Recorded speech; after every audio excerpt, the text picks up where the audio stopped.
Hello everyone, this is Leonite with Leonite's Gaming. Welcome to Agrarian Skies 2, Episode 2.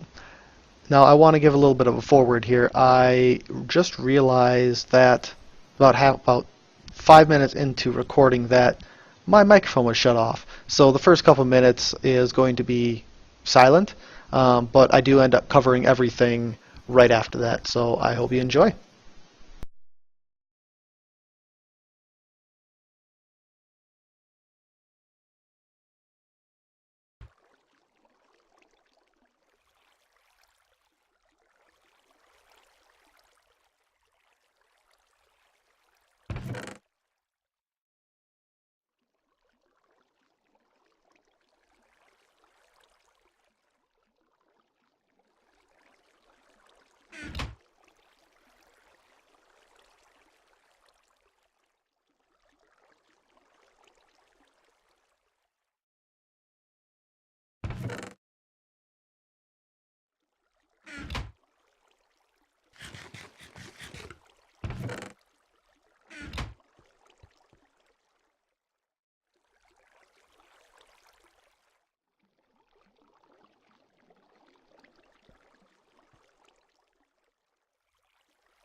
Alright guys, sorry about that. I just realized that my microphone was not working for the first little portion that I recorded. So, to recap what I was talking about, I did an update between last episode and this and found out that the wood to charcoal recipe is back. So I went ahead and made some torches, lit the whole area up.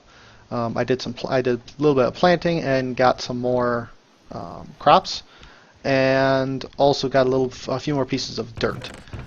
So 13 pieces of wheat is equivalent to 1 piece of dirt. So I farmed up a little bit of wheat for that.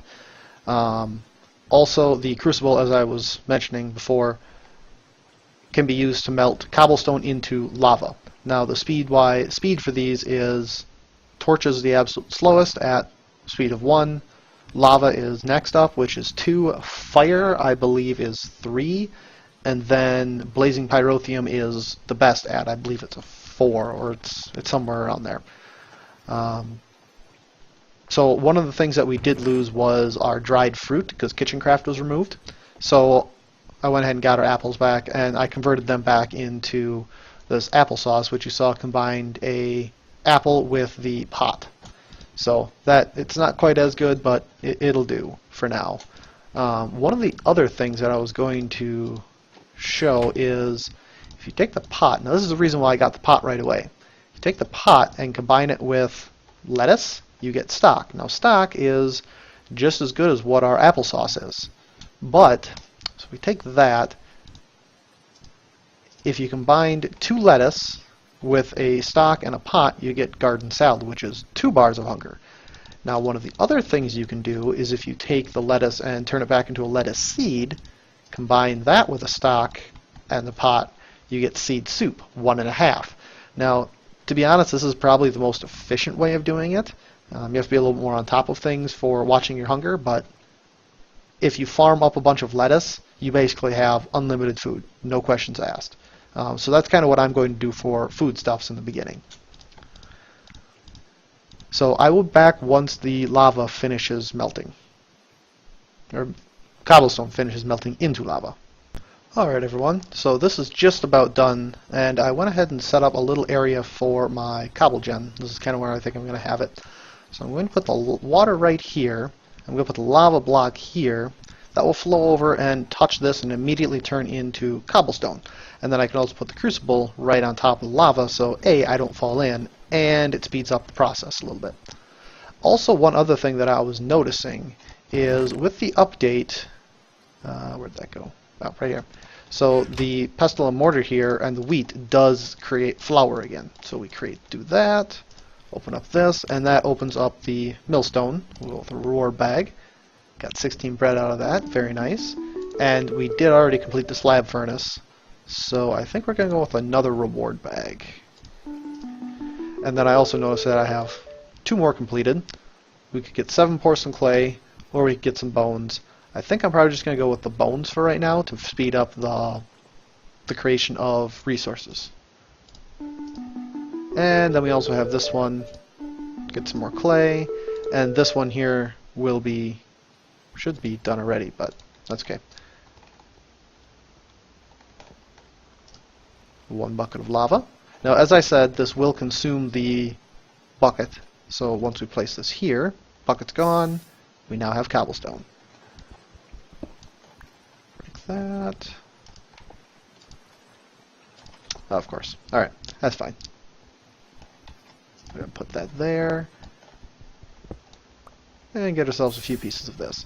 Now, to get resources a little bit faster, one thing you can do is just use your wooden hammer directly on the stone here, and that will, there's like a 0% chance of you losing your gravel because it immediately goes into your inventory if you're close enough. So I'm going to go ahead and hammer up a bunch of this stuff, and then we will get on to trying to get some more resources to completely automate this process. So I'll be back in a little bit. Alright guys, so I went ahead and got about 2 stacks of stuff, 1 stack of gravel and 1 stack of dust. The dust has a chance of giving you redstone, which we need about 3 of those. Gravel is going to be the big thing that we need. I'm probably going to have to get like 3 or 4 more stacks of this, which won't be too bad, but we need 7 iron and 4 lapis from this.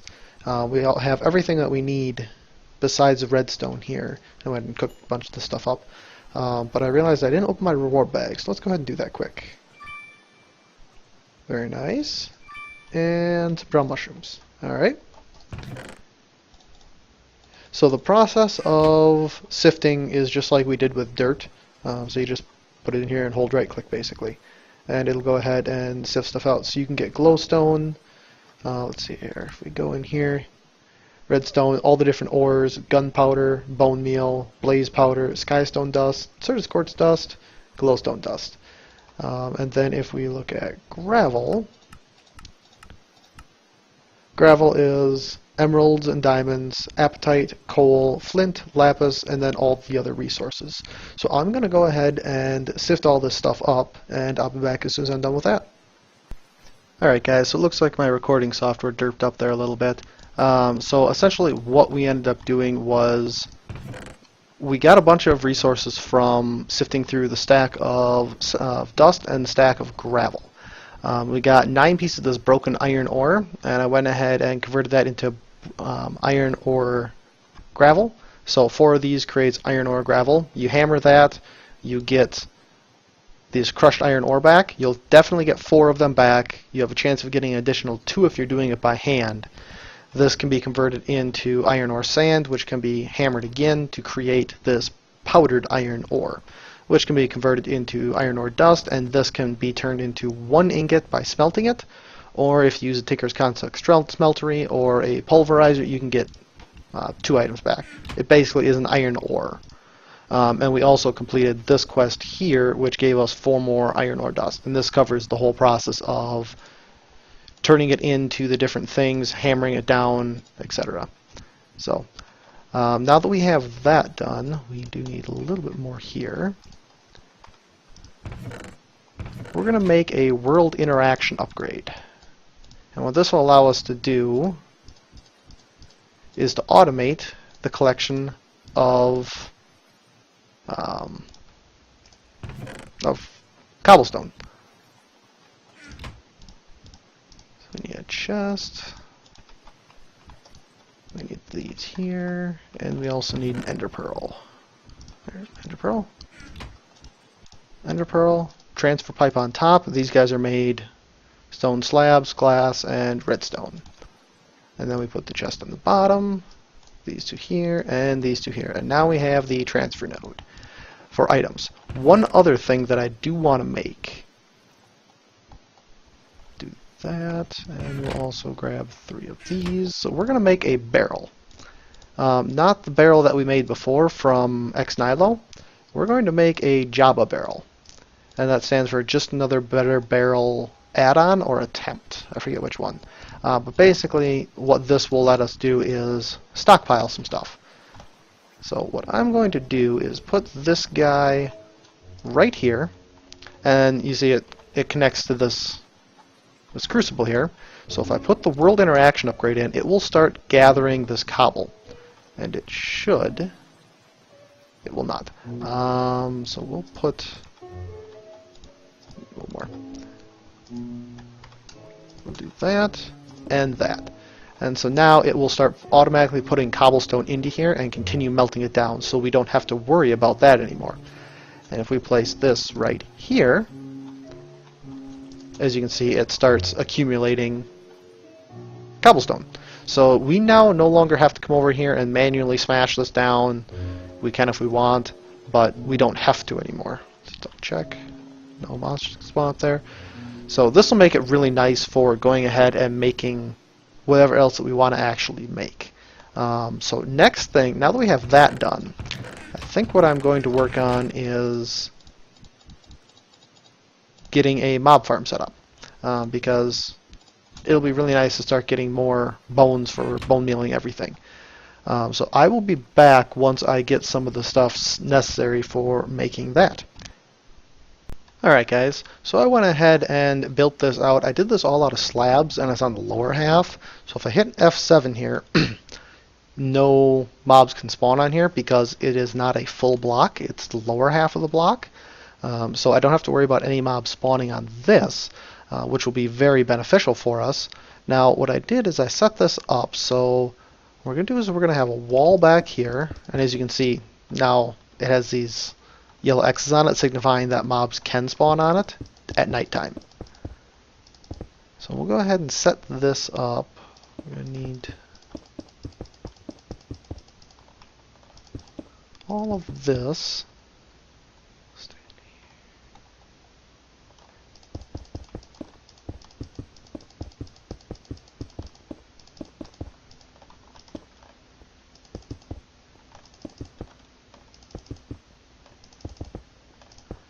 Alright, so what we're going to do is we're going to have mobs spawning on this row right here. And then we're going to go ahead and build this up 3 blocks so we get Endermen spawning in here too. And this is just a very basic mob farm to start with. I don't like using the water just because if you do use water, it's very easy to work with, but Endermen, as soon as they hit the water, will teleport around, and then they'll be all over your base because that's one of the only places where they can actually teleport to, and it's just kind of annoying to deal with. So they'll spawn right here. There's 3 blocks high, and then we're going to cover this with slabs so nothing can spawn on top.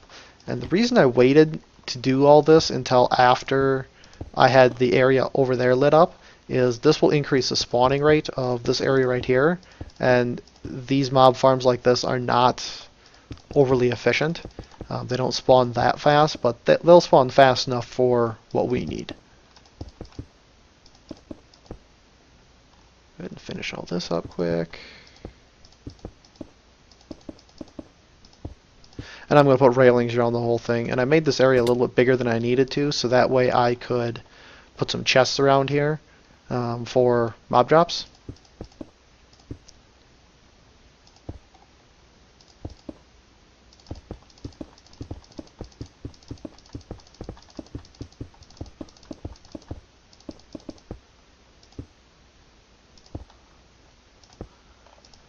And we will go ahead and put this here.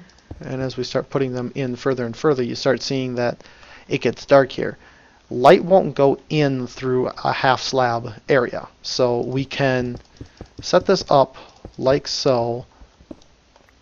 We can come in here and we can hit their feet. They can't bother us, and they'll still spawn in here. So I'm going to go ahead and put some railings on here and probably get a few chests over here just so that way we can have some storage for everything. So I'll be back in just a little bit and hopefully we get some good mob spawning. Alright guys, so I went ahead and made a few walls and put some slabs down underneath the walls to just make it look a little better, and put some chests here. And just walking away to go get that material and coming back, I was gone maybe a minute. And we actually got quite a few mobs sitting here. So we'll go ahead and kill these guys quick, see if we get anything decent out of them.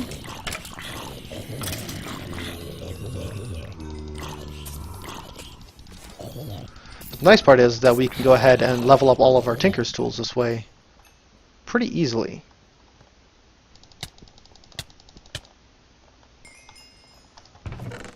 Bones, arrows, nothing too overly useful.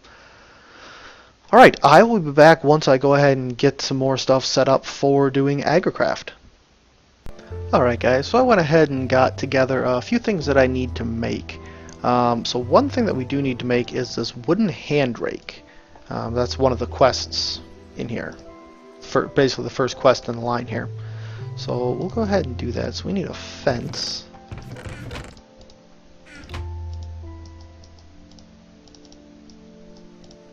Grab a fence and a stick. So we now have the wooden hand rake.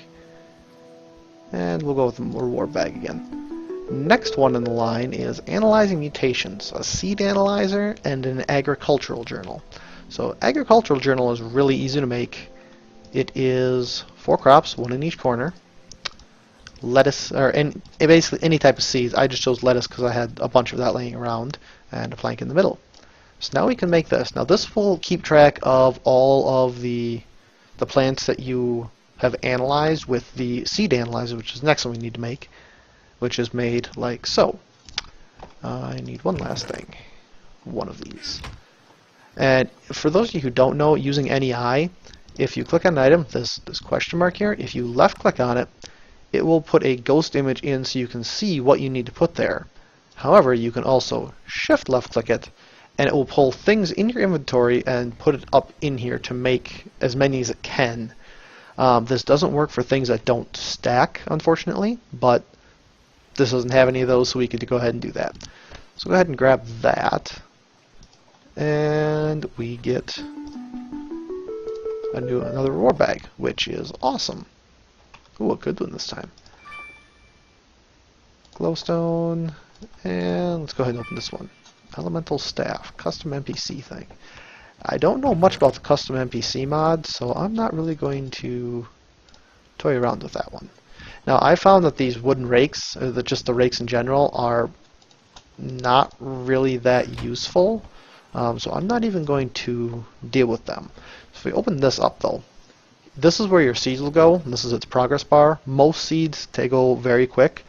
Some of the higher tier seeds, like Amaryllis, which I believe grows emerald, or Dimalia seeds, which grows diamond. The Aragold seeds obviously grows gold. Lavender is lapis. They take a little bit longer to grow, and it takes a little while to get to them.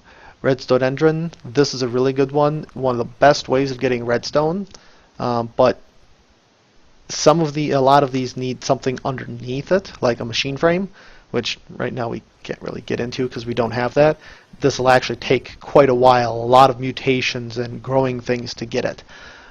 So red tulip and daisy, we're nowhere close to getting that right now. But if we put the agricultural journal in here, right now it says discovered seeds 0.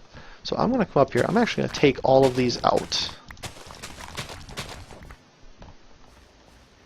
I'll pop in here. I'll put our seeds in there. As you see, it went very quick. Now this has growth 1, gain 1, strength 1. This is the lowest tier you can get.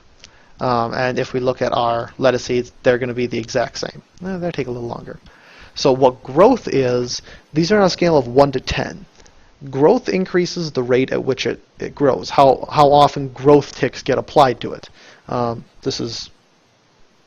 It can get very quick, very, very quickly. Then if we look at the gain, now gain of 1 is your average crop. You harvest it, you get 1 product from it. This can be upgraded all the way up to 10, and at 10 you will be getting, I believe it's 4 per harvest. And I believe it's at like 3 you can get 2, and it must be at 4 you can get 2, and at 7 or 8 you can get 3 from it. So our goal is going to be to go ahead and crossbreed these together to get better plants. Now you can crossbreed them with other plants, like seeds and lettuce give artichokes. That's a chance of getting that. And what that will do is that will take the stats of your lettuce and stats of your wheat seeds, and it will average them together, and that will be what the resulting one is. There's also a just as likely chance as one of these will spread into the double crops in the middle. So you have to do it like this. But you have to wait until they're fully grown first. So one of the nice things that we got earlier, we got a watering can. I'm actually going to go ahead and make some more crops here because we are going to need them. Oh, there they are. That is not what I wanted to do.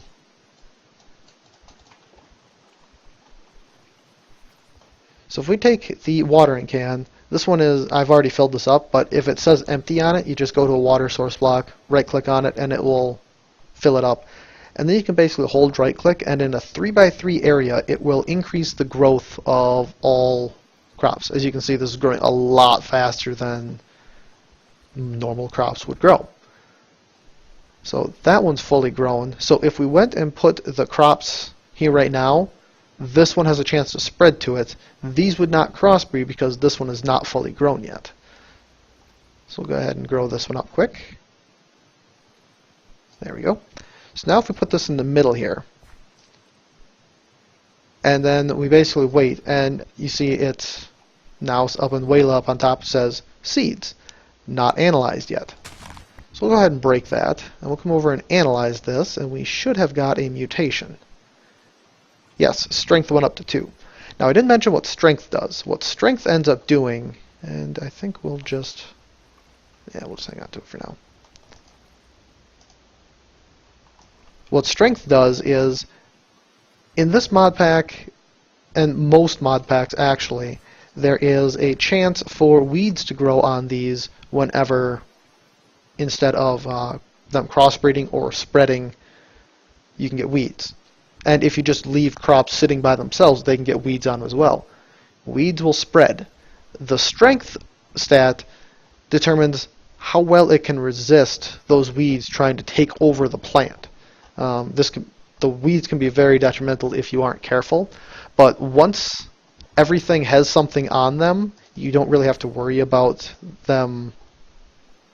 weeds overtaking them. The reason why I did this 3x3 is I found the most efficient way is you put your best seeds in the corners on your first, like right when you start, and then wait for them to grow. You crossbreed in between each of them, let them grow up, and then you crossbreed them in the middle. And the stats from all 4 of these will determine what the crop in the middle actually is. Now I've done a lot of toying around with this, trying to figure out a really good way of doing this, and I found after 4, maybe 5 rotations, I end up getting 10, 10, 10 seeds this way. And as I said earlier about the reason why I did wheat, want to do wheat right away, is 13 wheat is 1 dirt. So you can imagine that if you have a whole bunch of these 10, 10, 10 seeds, you can go ahead and get dirt very quickly. So we got a 5, 3, 4 there. That was probably the best one that we're going to get out of this. But what we'll want to do is we'll want to go ahead and find our 4 best seeds. That's a good one. And you can see that none of these are above a 2, but yet this one has a 5. Not entirely sure actually how that happened, but I'm not going to complain about that one bit because that's actually awesome.